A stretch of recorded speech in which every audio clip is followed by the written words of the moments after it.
fondamental. Donc ces enfants-là, il faut les soutenir. Et j'ai vu qu'il y a des gens qui ont lancé déjà une GoFundMe, notamment l'artiste Zaga. Et j'invite tous les Togolais à cotiser.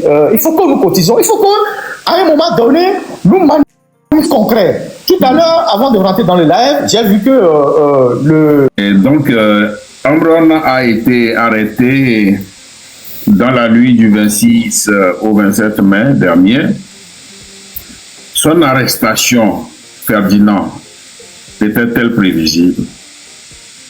Oui, doyen, son arrestation était prévisible. Et son arrestation était prévisible. Lui-même, il le disait. Il disait qu'il voyait des gens qui rôdaient autour de sa maison et qu'il est prêt à ce qu'ils viennent le chercher.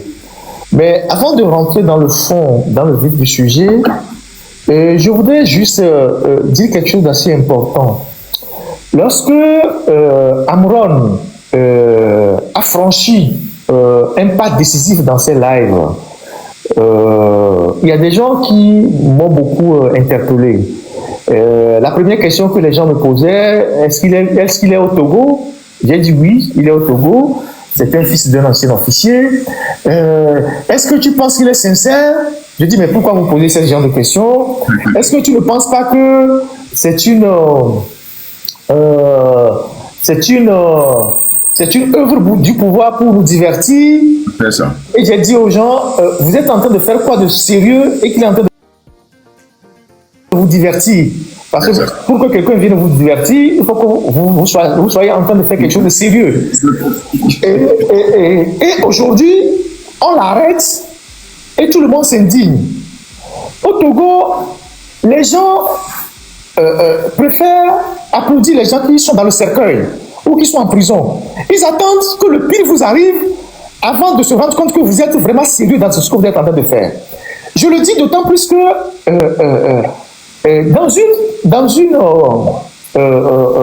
nous avons pour habitude de développer des préjugés à l'endroit de certains de nos frères qui sont généralement de l'ethnie Kata.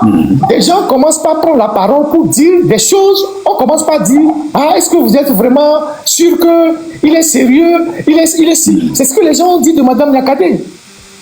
Oui. Les gens disent, oui, elle a été l'épouse de celui-ci, est-ce que vous pensez qu'il est sérieux? Donc, les gens attendent qu'on vienne l'arrêter, elle aussi, pour se rendre compte que la démarche qu'il est en train de faire est une démarche sérieuse. Il y a même des gens qui ont douté. Il y a même des gens qui ont douté même de l'originalité du document de Mme Nyakate. Vous savez, nous les journalistes, surtout les journalistes d'investigation, il y a beaucoup de méthodes qu'on nous enseigne pour détecter l'origine des documents et tout ça. Par exemple, si vous publiez une photo tout à l'heure et qu'on doute de l'originalité de la photo, on a des méthodes pour savoir est-ce que la photo est une photo originale ou est-ce qu'elle a été prise, l'heure à laquelle elle a été prise, l'appareil qui a servi à prendre la photo, on appelle ça les métadonnées. Les métadonnées. Et donc, Madame Nyakate, quand elle a sorti son document, c'était un document PDF. Et quand vous prenez ce document, que vous le passez au scanner de ce que j'appelle méthode de vérification, vous allez voir que c'est un document rédigé par elle sur son ordinateur, enregistré à telle heure, modifié à telle heure. Donc, ce sont des métadonnées que moi j'ai partagées avec quelques amis. Et donc, aujourd'hui, on a des gens ont commencé par dire oui, est-ce que c'est pas une distraction, jusqu'à ce qu'on nous l'arrête. Maintenant qu'on l'arrête, tout le monde comprend que, ah, effectivement, il était un danger pour le régime, on vient de l'arrêter. Mais n'attendons pas qu'on arrête des gens qui prennent des initiatives avant de comprendre qu'ils sont vraiment sincères. Une fois que j'ai fait cette remarque-là, je reviens pour dire que, effectivement, tout le monde savait qu'on allait l'arrêter d'une manière ou d'une autre. Parce que le courage qu'il manifestait, la franchise de ses propos, les mots justes qu'il trouvait pour décrire la situation, et décrire principalement M. Fognassibé, on a compris qu'à un moment donné, ils iront le chercher. Et c'est ce qu'ils ont fait de façon assez spectaculaire dans la nuit du 26, en mobilisant, selon les informations, une cinquantaine d'unité de la gendarmerie, je pense que c'est l'USIG, parce que selon ce qu'on a décrit, c'est des gens qui étaient habillés en noir, qui sont venus cagoulés. Généralement, c'est l'USIG qui porte cette tenue-là. On les appelle unité spéciale d'intervention de la gendarmerie, qu'on appelle l'USIG. Et donc, c'est l'USIG qui est intervenu à son domicile, et en violation de tous ses droits. Si on avait besoin de l'arrêter, il fallait lui envoyer une convocation à se présenter au commissariat le plus proche, à la brigade de gendarmerie le plus proche, plutôt qu'à venir le chercher à 1 heure où on n'arrête pas les individus, à 21 heures, donc en violation du code de procédure pénale, et de venir le ramasser devant sa femme et ses enfants. Bon, maintenant, il est arrêté et on assiste à une désapprobation générale de l'ensemble des Togolais, en tout cas la majorité des Togolais. Et il vient s'ajouter déjà à ceux qui sont en prison, notamment Affection, qui a été pris depuis plus d'une centaine de jours pour avoir fait un poème et qui est toujours là. Ferdinand, qu'est-ce que Amron a dit de plus grave que ce que Mme Nyakade a dit? Et puis Amron, dans ses lives, disait, enfin faisait allusion à Mme Nyakade, que si la justice existait au Togo, normalement, Mme Nyakade devait être prise. Mais pourquoi on ne la prend pas? Et c'est lui qu'on doit venir chercher. Parce que ce que Mme Nyakade a dit, c'est vraiment gros, c'est du lourd. Mais ce que Amron dit dans ses lives, c'est aussi du lourd. Pourquoi il y a ce poids et comment on dit ça? Oui. D'abord, il faut voir l'impact de ce qu'il faisait. L'impact de ce qu'il faisait, notamment dans la communauté dont il est originaire. Mais les deux, Mme Nyakade aussi. Non, et l'autre, elle a écrit, elle n'a pas parlé. Elle a écrit. Et quand elle écrit, c'est l'élite qui lit. Mais chaque jour, il fait des lives. Et il pose des problèmes concrets. Mais parfois, il parle en kabyle. Et cette façon de parler est en train de libérer la parole dans une certaine communauté. Vous allez voir, quand ils l'ont arrêté, ils ont dit qu'il est fou.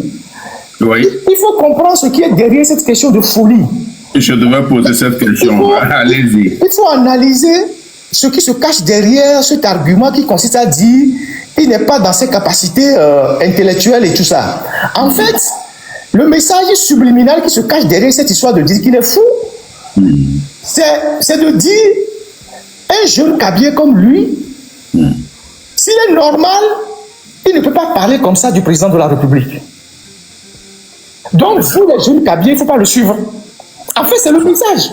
En disant qu'il est fou, c'est une manière de dire à tous ceux qui se retrouvent en lui, de la même communauté que lui, que ne le suivez pas, parce que quelqu'un de normal ne peut pas parler comme ça du président.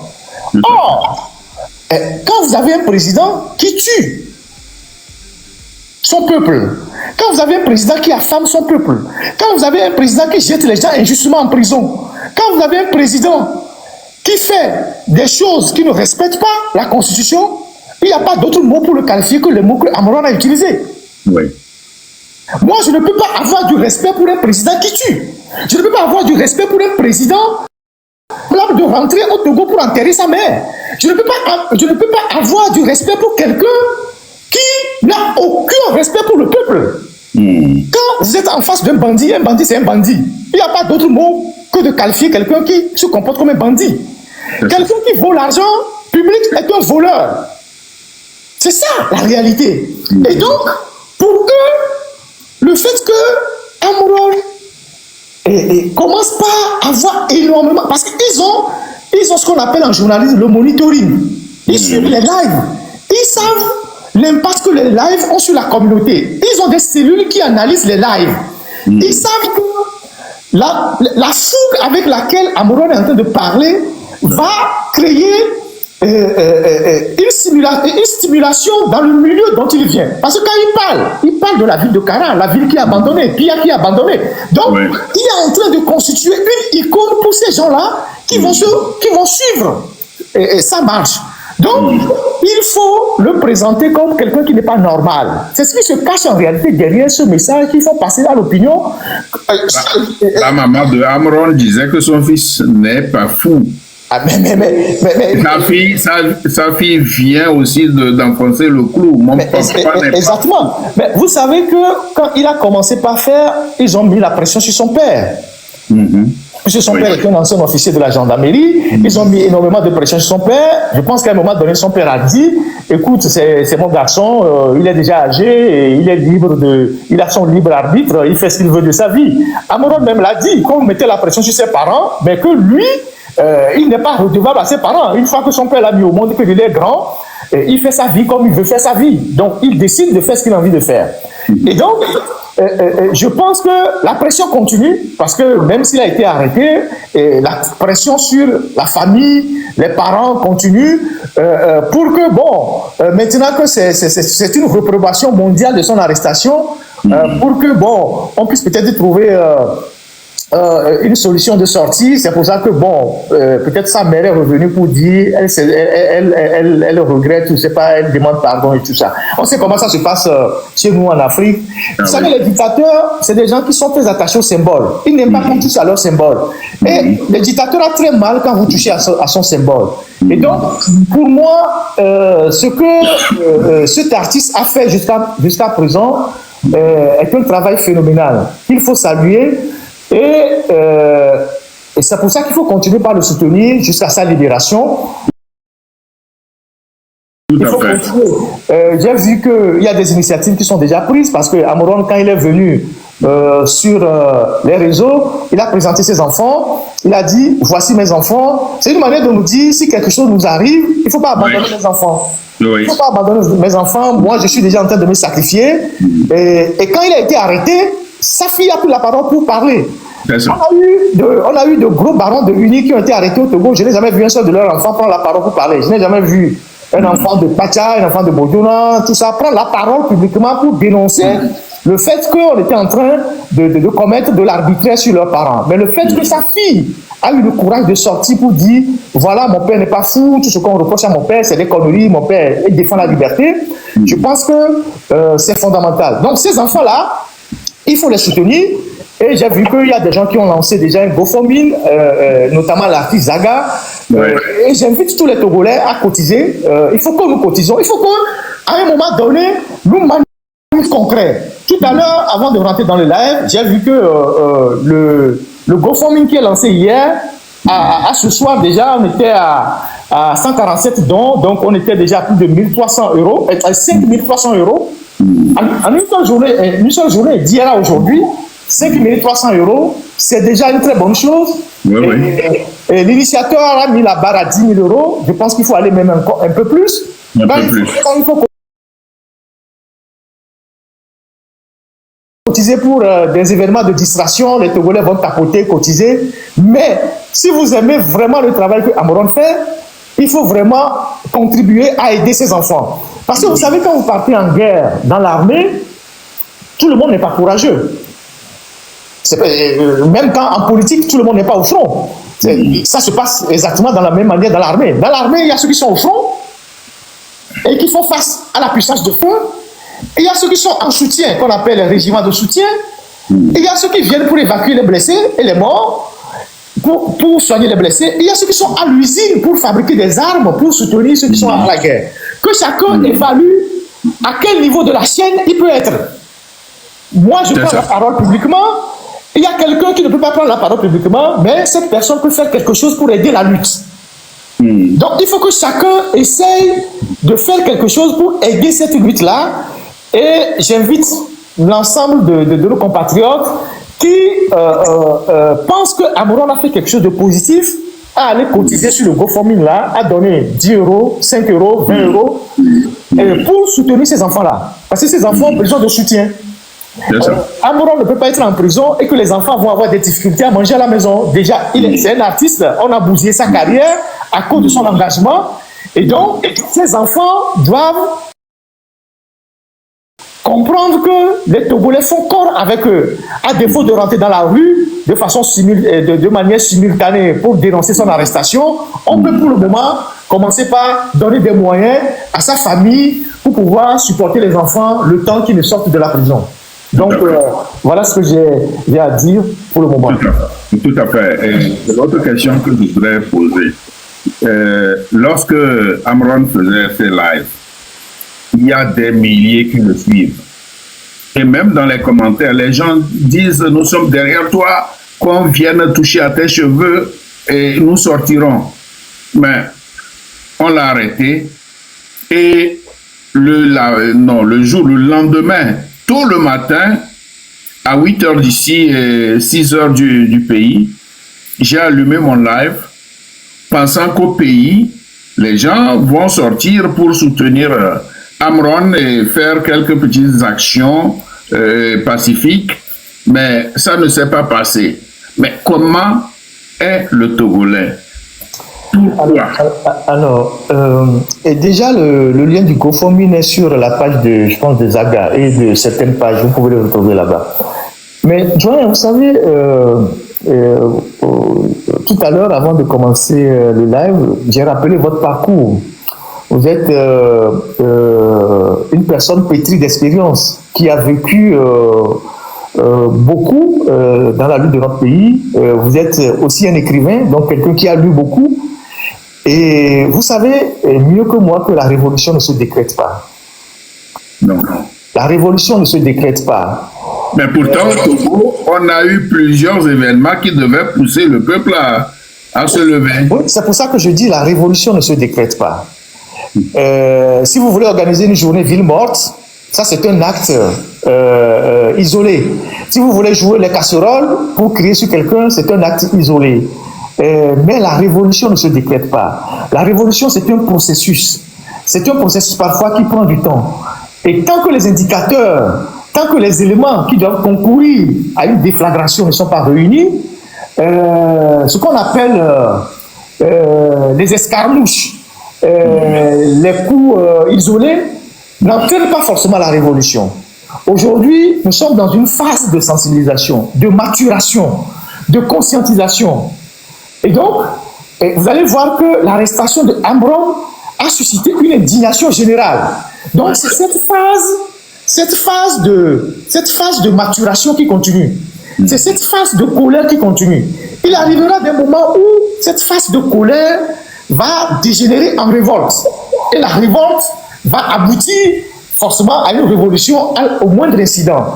Quand le 28 juin 1914, à Sarajevo, on assassinait le prince François Ferdinand, l'archiduc d'Autriche, personne ne savait que le monde allait basculer dans une guerre.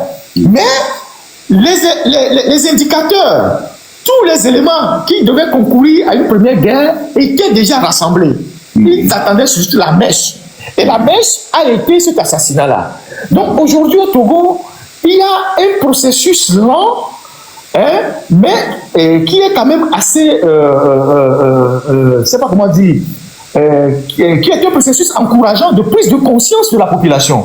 N'oubliez pas que on a passé à des phases assez sanglantes. Et donc, la révolution, elle est toujours organisée. Ce n'est pas souvent, les gens disent que c'est spontané, mais en réalité, en dessous, elle est organisée. Moi, j'ai passé des années dans les mouvements étudiantins, je sais comment on organisait les mouvements étudiantins, on organisait les sorties. Après, j'ai été militant. Je sais comment on faisait les tracts, comment on organisait les sorties, les manifestations. Quand on a fait le CST à Lomé, on a sorti des milliers de personnes à Lomé. C'est un travail de longue haleine. Donc aujourd'hui, déjà avec les réseaux sociaux, il y a un travail de sensibilisation qu'il faut encourager, mais il faut aller au-delà du travail de sensibilisation, de conscientisation. Et cette phase-là, ce n'est pas une phase qu'on met sur la place publique.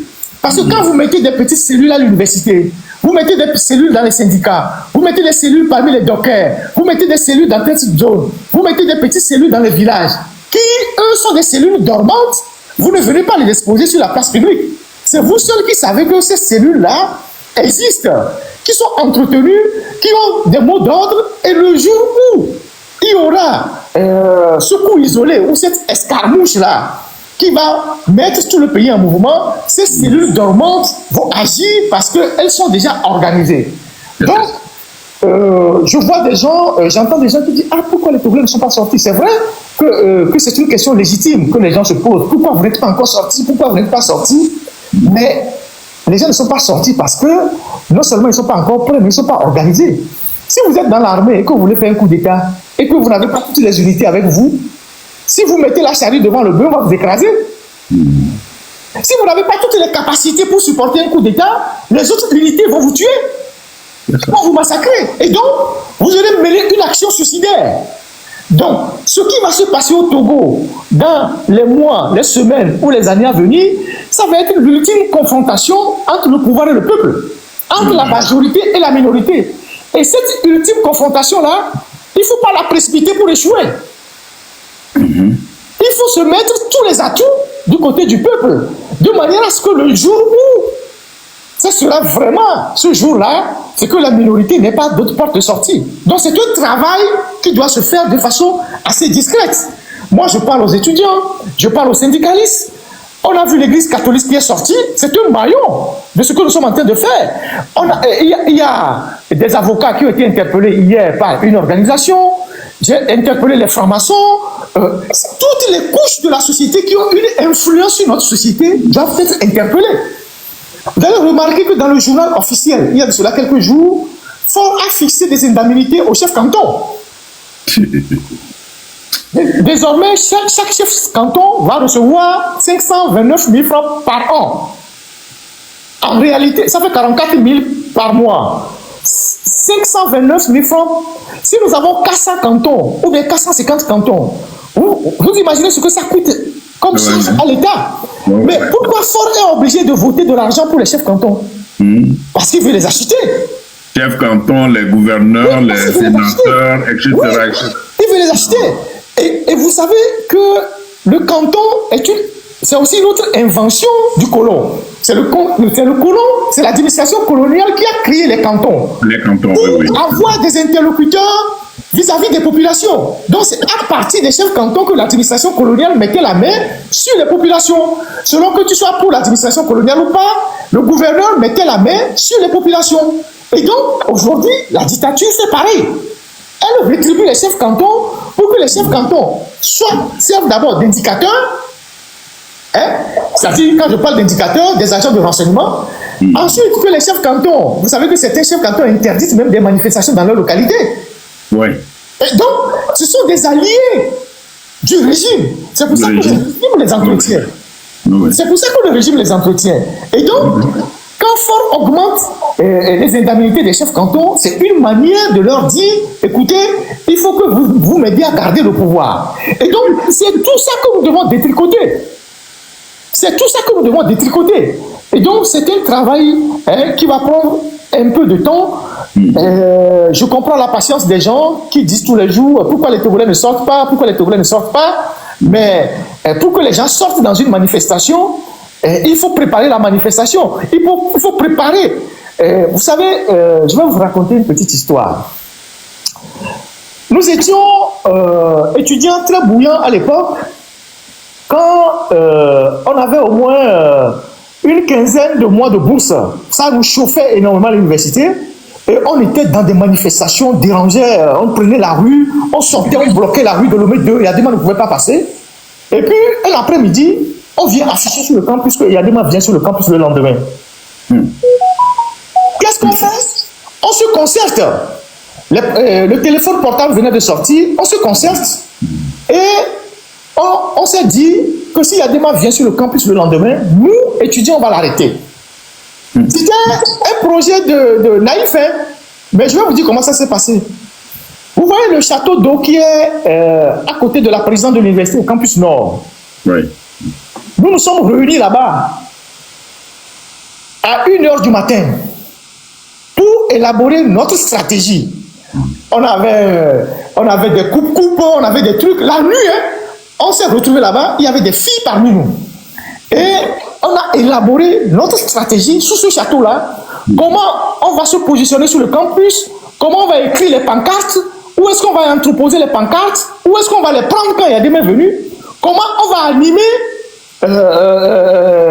la scène quand il y a des mains seraient là?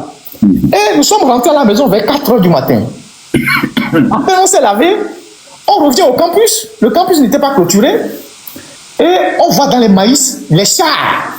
Je dis, hein? Les chars. Donc, je vous assure, on voit les chars. Je dis, quoi? Mais il y a des gens qui viennent au campus avec des chars. Les chars étaient dissimulés dans les maïs. On dit, mais ça c'est sérieux, ça, c'est la guerre. Et donc, on change, on s'appelle rapidement et puis on change de stratégie. On avait une stratégie violente, mais on se concerte rapidement et puis on change de stratégie. On a dit, bon, comme il est venu avec des chars et des jeeps surmontés des 12-7, on va plutôt faire de la désobéissance dans la masse. Alors, à l'époque, les Agboum étaient tout feu tout flamme. Donc, Agboum était là, et Yadim est venu. Et donc, Yadim est venu. Quand Yadim a commencé par parler, on était dans la masse, on faisait du bruit, on avait des sifflets. Et Yadim a commencé par parler de la paix, tout ça. Et nous, on commençait par crier sur lui que vous avez alimenté la guerre en Angola, vous allez alimenter la guerre au Libéria, vous avez alimenté la guerre en Sierra Leone, et vous venez nous parler de la paix, tout ça. On criait. Et quand on criait sur lui, sa parole se perdait dans la foule. Et Agboum vient, il prend la parole et il a commencé par... il a monté le ton, quoi, en disant oui, on doit du respect au chef de l'État. Le chef de l'État a pris sur lui la peine de venir au campus pour nous parler. On est en train de lui manquer de respect et tout. Les gens ont crié sur Agboum et les gens ont dit oh, Avio, mais toi, dégage, tout ça. Les gens ont raconté des histoires. Et Adema a repris la parole. Voyez, on ne l'a pas laissé aller jusqu'au bout de sa logique. Le reste, ça a été la débandade. Et Adema est parti du campus tellement humilié. Et on a sorti les pancartes. On a dansé ce jour-là. Pour vous dire que quand vous avez appris à faire ce genre de choses-là, parce que nous, étudiants qu'on était, on a été suffisamment formés par ces choses-là. Je voudrais rendre hommage au passage à un homme politique comme Claude Améganvi, Ah oui. qui nous a énormément formés quand on était à l'université. On faisait des séances de formation chez Claude Améganvi pendant des jours et des jours. Vous savez que Claude Améganvi a beaucoup milité dans les milieux communistes et tout ça. Donc, il a les méthodes d'organisation de la résistance et tout ça. On a énormément été formés. Comment on gère les maquis et tout ça. Comment on se dissimule, on rentre dans la masse et tout. Parmi nous, il y avait beaucoup qui étaient aussi des karatékas, les arts martiaux pour nous défendre et tout. Et donc, cet acte-là a été un acte majeur qu'on a posé. Mais si on n'était pas suffisamment organisé en petites cellules, on ne pouvait pas faire ça. C'est ça. Donc, c'est pour vous dire que tout ce qui doit arriver à la surface doit être préparé dans l'ombre. C'est pour ça que je dis, la révolution ne se décrète pas. Si vous voulez organiser une journée ville morte, ce n'est pas la révolution. Si vous voulez jouer les casseroles, ce n'est pas la révolution. Mais si vous préparez la révolution, c'est un travail discret qu'il faut faire. Il faut avoir des cellules, il faut avoir des relais, il faut avoir des unités partout. Aujourd'hui, par exemple, qu'est-ce qu'on peut faire avec les étudiants? Qu'est-ce qu'on peut faire avec les élèves? Qu'est-ce qu'on peut faire avec les syndicats? Qu'est-ce qu'on peut faire à l'intérieur du pays? Parce que partout dans le pays, il y a un secteur où il y a toujours les gens qui sont prêts à s'engager. Ces gens-là, il faut les identifier, il faut les organiser, il faut les entretenir, il faut leur donner des mots. Et le jour où la situation sera suffisamment mûre, c'est ce jour-là que les gens rentreront en action et tout le monde s'étonnera. Le 5 octobre n'est pas venu par hasard. Le doyen peut me le confirmer. Les gens travaillent en amont. Les histoires le jugement de Logodo Suivi et ses amis a été un élément qui a déclenché ce qui se préparait dans l'ombre depuis des années. Oui. Et donc, c'est comme ça qu'on doit se préparer. Donc, moi, je pense que les Togolais ne sont pas sortis, non pas parce que ils ont peur. Il y a une indignation générale dans le pays, c'est déjà un actif, c'est déjà quelque chose qu'on peut déjà saluer. Aujourd'hui, on sent qu'il y a de plus en plus de gens qui sont indignés. C'est déjà un atout qu'il faut capitaliser. Maintenant, il faut organiser tout ça pour en faire une force qui va agir. Et ça, c'est le travail pratiquement de tout le monde, quoi. Et chacun peut faire quelque chose. Voilà ce que je peux dire. Donc, nous n'avons pas à blâmer les gens. Nous avons plutôt à les encourager. Les gens qui venaient supporter Amron dans ces lives, c'est pas des lâches. Il faut les encourager. Tant que personne ne les organise, ils ne peuvent pas aller dans la rue comme ça. Pour prendre la rue, il faut une organisation. C'est pas des choses qui arrivent comme ça. Même quand on a l'impression que c'est spontané, c'est organisé quelque part. Parce que pour que 2 ou 3 personnes aillent prendre un pneu pour le brûler quelque part, il faut que quelqu'un les organise, leur donne le mot d'ordre. Il faut qu'ils gardent les pneus quelque part. Il faut qu'ils achètent de l'essence. C'est comme ça que ça se passe. Justement, Amron se préparait à aller faire des cadeaux à Fort Gnassingbé le 6 juin. Ouais. Turquie, il comptait. Irait-il seul ou bien il pense que des gens vont le suivre pour aller... Non, je pense que... Il a dit de façon symbolique. Non, je pense que c'est un acte symbolique qu'il voulait faire. C'est un acte symbolique.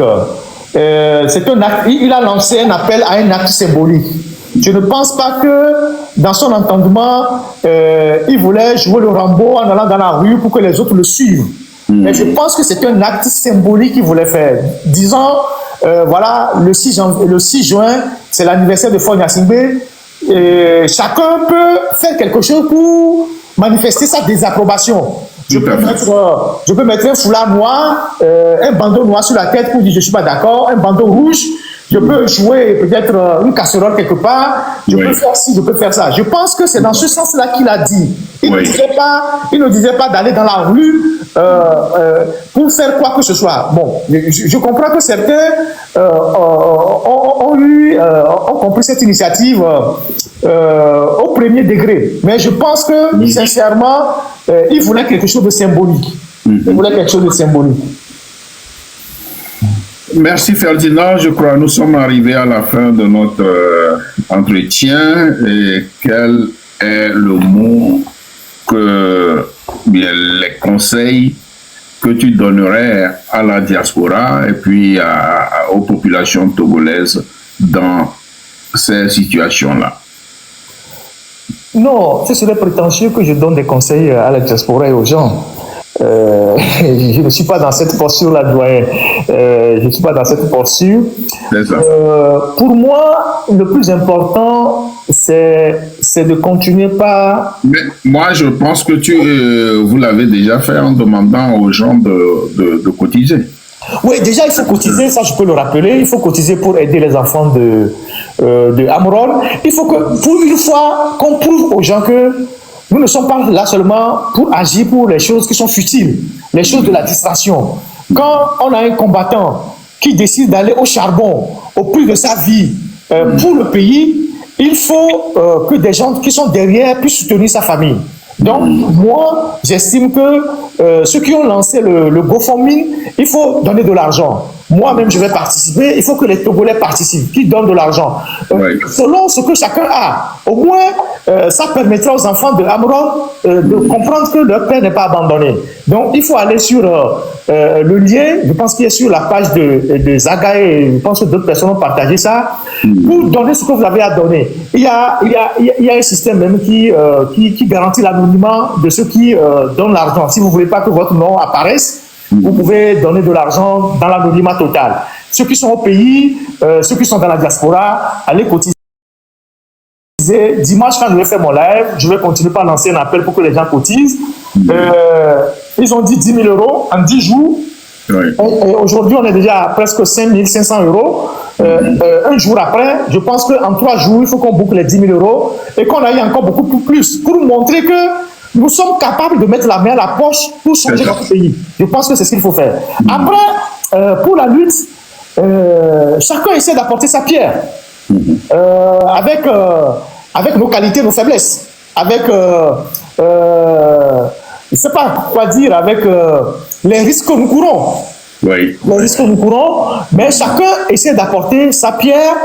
Et pour moi, il est important qu'on continue le travail de conscientisation parce qu'une dictature se construit, se déconstruit. Une dictature se déconstruit. Moi, individuellement ou personnellement, j'ai des initiatives que je prends. J'ai pas envie de venir les exposer ici en tant que journaliste. Je prends des initiatives. Vous savez très bien que avec ma petite notoriété, je peux toucher certains réseaux. Ce que je peux faire, je le fais. Mais il faut qu'on mette un peu plus de pression. Parce que vous allez constater que Faure, il est perdu. Dans sa 5e République, il est perdu. Il ne sait pas ce qu'il est en train de faire. Là, on est pratiquement un mois sans gouvernement. Non seulement on est un mois sans gouvernement, j'ai vu la dernière fois dans une décision qu'ils ont signée que sa secrétaire générale, qui était la secrétaire générale de la présidence, est devenue secrétaire générale du Conseil, sans aucune nomination, la nomme à ce poste-là, aucun décret. Donc c'est quelqu'un qui est perdu dans son histoire de 5e République. Et vous savez pourquoi il ne s'affiche pas avec le nouveau président? Parce qu'il y a tout un protocole. Parce qu'il découvre que même s'il a l'effectivité du pouvoir, il doit déférence au président honorifique. Oui, Ce n'est pas au président d'aller vers lui, c'est à lui d'aller vers le président. Alors s'il va vers le président, il sera dans quelle posture? Il sera dans la posture de monsieur qui est tout puissant, ou bien il sera dans la posture du premier ministre qui se soumet au président. Donc il découvre la réalité de sa 5e République et il est perdu. Donc il est perdu, non seulement il est perdu, mais il devient frileux. Le régime est devenu frileux. Donc le régime voit le mal partout, dès que quelqu'un sort la tête de l'homme, on l'arrête. Donc le régime qui a ce genre de réaction, c'est un régime frileux. Donc nous devons encourager les gens qui sont dans le régime et qui sont prêts à prendre la parole, ou qui sont prêts, c'est pas à dénoncer ce qu'ils ont vu dans le régime, nous devons les encourager. Parce que sans une fissure dans le régime, sans une fissure dans ce système-là, on ne va pas y arriver au bout. Il ne faut pas se faire d'illusions. Tant qu'il n'y aura pas de fissure à l'intérieur du système, on ne va pas y arriver. Les élections, il faut oublier les élections. Aucune élection n'arrivera au bout du régime. Ça, c'est pour amuser la scène politique. Mais tant qu'il n'y aura pas une fissure fondamentale dans le système, on ne va pas y arriver. Donc, ce sont toutes ces injustices-là que nous devons remonter à la surface pour démontrer aux gens que ce régime ne vous a rien apporté. Il n'y a que Faure et ses femmes qui profitent du système. C'est le Louis XIV et c'est Marie-Antoinette. Et donc, nous avons intérêt à mettre fin ensemble au système pour redistribuer les biens que nous avons en commun et essayer d'avoir une justice sociale. Il n'y aura jamais tout le monde ne sera jamais dans un pays, et tout le monde ne sera jamais riche dans un pays, mais il faut faire en sorte que les 40, les riches et les pauvres s'amenuisent pour que chacun, à son niveau, puisse vivre un peu décemment. Donc, moi, je pense que c'est ce travail-là qu'il faut faire. Et le fait qu'aujourd'hui, de plus en plus de Togolais prennent la parole pour exprimer leur colère, c'est déjà une bataille de gagner. Oui. Mais il faut aller au-delà. Aujourd'hui, les gens n'ont plus peur. Tout le monde prend la parole. Dans le cas d'Amron, à part ceux qui essayent de se réjouir de son arrestation et qui sont très minoritaires, il ne faut pas les regarder, il faut avancer. Moi, je dis toujours aux Togolais, quand tu ne partages pas le combat de quelqu'un, si cette personne a des problèmes, si tu ne peux pas l'aider, tais-toi. Tais-toi. Si tu ne peux pas aider quelqu'un qui est dans des problèmes, tais-toi. Ne viens pas justifier les dérives, les arrestations. Ne viens pas faire ça. Parce que ça peut te rattraper demain. Une dictature n'est pas une personne. Et puis demain, ce régime peut basculer à tout moment. Ce régime peut basculer demain à tout moment. Vous qui prenez la défense du régime, qui justifiez les dérives autoritaires, si ce régime bascule, vous allez faire quoi? Ce régime peut basculer à tout moment. Faure Gnassingbé là, Faure Gnassingbé qui ne parle pas là, il est le seul à savoir l'impasse dans laquelle il se trouve. Vous ne comprenez rien. Vous ne savez pas ce qui se passe. Lui seul sait ce qu'il a comme chaleur actuellement. Donc, vous qui venez bomber le temps sur les réseaux sociaux, mais vous ne savez pas ce qui va se passer demain. On est en train de se battre contre une dictature cinquantenaire. Et demain, quand ce régime va tomber, mais si vous ne faites pas attention, les gens vont verser dans les règlements de compte. Je ne dis pas qu'il faut avoir des règlements de compte, mais les gens risquent de verser dans les règlements de compte. Donc vous qui, pour quelques miettes, en train de prendre la défense de ce régime-là, vous risquez de faire les frais. Quand Bachar al-Assad est parti, il est parti avec qui? Personne. Personne. Il est parti avec sa femme et ses enfants. Faure Gnassingbé, lui, n'a même pas de femme à la maison. Il n'a même pas d'enfant chez lui. Il partira seul. Peut-être avec le pilote de l'hélicoptère. Les autres seront à la merci de tout le monde. Il partira seul. Lui, il n'a même pas de femme à la maison. Il partira seul. Donc, moi, c'est un message que j'envoie aux gens qui soutiennent le régime, je ne leur demande pas de ne pas soutenir le régime. Mais il faut qu'ils fassent très attention. Quand les gens sont en difficulté, quand les gens sont dans des problèmes, quand les gens sont arrêtés, il ne faut pas qu'ils viennent se réjouir sur les réseaux sociaux, parce que ça peut les rattraper demain. Et ça peut les rattraper très vite. Ça peut les rattraper très vite. Ouais. Moi, si je ne partage pas le combat d'Amron, si on arrête Amron, je ne gagne rien en venant l'enfoncer. Non. Je ne gagne rien en venant justifier qu'on doit l'arrêter. Je ne gagne rien en venant l'enfoncer alors que ses enfants sont en train de pleurer. Sa maman est en train de pleurer. Je ne gagne rien dans ça. Je peux me taire. Je peux continuer par soutenir mon régime sans venir dire que oui, on doit l'arrêter. Donc, je ne sais pas si les gens prennent conscience de ce qu'ils sont en train de faire. Donc, moi, si j'ai quelque chose à dire, c'est ce que je peux dire. Et je termine en disant que Amron lui-même a déjà dit que je fais mon combat seul. Il a dit dans plusieurs lives que je fais mon combat seul. Personne n'est derrière moi, personne ne me soutient. Je fais mon combat seul. Si quelque chose m'arrive, je le subis seul. Et moi, j'ai toujours fonctionné comme ça. Je ne me suis jamais plaint qu'on m'a arrêté, que les gens n'ont pas réagi. Parce que c'est à mon âme et conscience que je suis engagé dans ce combat-là. Je le fais tout seul. Je prends mes risques seul. Donc, je n'attends pas que quelqu'un sorte de quelque part. Si des gens le font, tant mieux. Si les gens ne le font pas, je les comprends. Mais je n'ai pas demandé l'autorisation à quelqu'un avant de m'engager dans ce combat-là. Je le fais parce que j'ai des principes. Je le fais parce que j'ai des valeurs. Je le fais parce que je pense que je dois le faire pour mon pays. Et c'est ce que Amron est en train de faire. Donc, je voudrais prier ceux qui se réjouissent de ne pas afficher cette indécence sur la place publique. Ça peut les rattraper demain. Et vous êtes comme un papa à nous. Vous avez traversé beaucoup de preuves. Vous pouvez être un témoin pour ces jeunes-là qui se réjouissent du malheur de leur prochain. On n'a pas à se réjouir du malheur de quelqu'un. Si quelqu'un est en difficulté dans une situation, si tu ne peux pas l'aider, ne l'enfonce pas. C'est ça la vie. Parce que tu ne sais pas quand est-ce que demain, toi, tu vas arriver. Donc, c'est le conseil que moi, je voulais donner. Et je vous remercie de m'avoir invité dans ce live-là. Et j'espère que, autant que nous sommes, chacun dans son couloir va continuer par faire son travail. Et si Dieu le veut, un jour, si la mayonnaise prend, nos chemins vont se retrouver et nous allons arriver à notre objectif, à savoir mettre fin à ce système-là. Et ensemble, on pourra dire à nos enfants que moi aussi, j'ai participé à cette bataille-là pour l'histoire. Donc, voilà ce que j'ai à dire. Et je tiens à vous dire merci. Merci infiniment pour cette invitation. Et je voudrais aussi vous souhaiter, vous présenter mes condoléances parce que avant qu'on ne rentre dans cette émission-là, il y a eu un décès dans votre famille, un proche de votre famille. Et c'est avec beaucoup de... On a failli même ne pas faire le live, mais vous avez pris votre courage à deux mains pour continuer ce live-là. Je tiens à vous présenter mes condoléances et condoléances à la famille aussi. Merci. Merci, Douane. Merci Ferdinand, merci beaucoup. Et c'est moi plutôt qui dois vous remercier d'avoir accepté mon invitation. Et c'est bien ce live. Ça a apporté beaucoup d'informations sur le Togo et sur ce que le régime de Faure est en train de manigancer.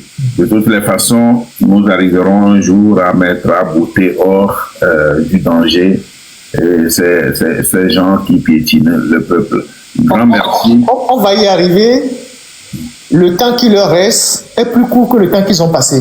C'est ça, justement. Il y a une pensée qui dit plus ça dure, moins ça dure. C'est une logique mathématique. C'est une logique mathématique. Plus ça dure, moins ça dure. Moins ça dure. Et donc, ceux qui gouvernent aujourd'hui le Togo sont plus proches de la sortie que de l'entrée. Et quand on est convaincu de ça, on est du bon côté de l'histoire. Plus ça dure, moins ça dure. C'est eux qui sont à la sortie. C'est pourquoi ils sont frileux. C'est pour ça qu'ils sont inquiets. C'est pour ça qu'ils sont nerveux. Parce que quelque chose va tomber de leurs mains. C'est pour ça qu'ils sont nerveux. Donc nous n'avons d'autre choix que de continuer par mettre la pression sur eux. Donc plus ça dure, moins ça dure. C'est une logique mathématique. Merci, doyen. Merci, Ferdinand. Et les amis qui ont fait la demande pour que je les montre, non. si vous suivez Ferdinand dans ses lives, il est seul, il parle, il finit ses lives, il ne montre personne, il ne répond à aucune question. Donc c'est la même chose ici. Donc si je le libère, ceux qui veulent discuter avec moi, je peux les monter, ils vont discuter avec moi.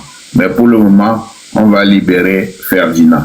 Ferdinand, grand merci. Merci, doyen. Merci. Que Dieu vous bénisse. Je vais suivre en bas. Merci. D'accord. Merci. D'accord, merci.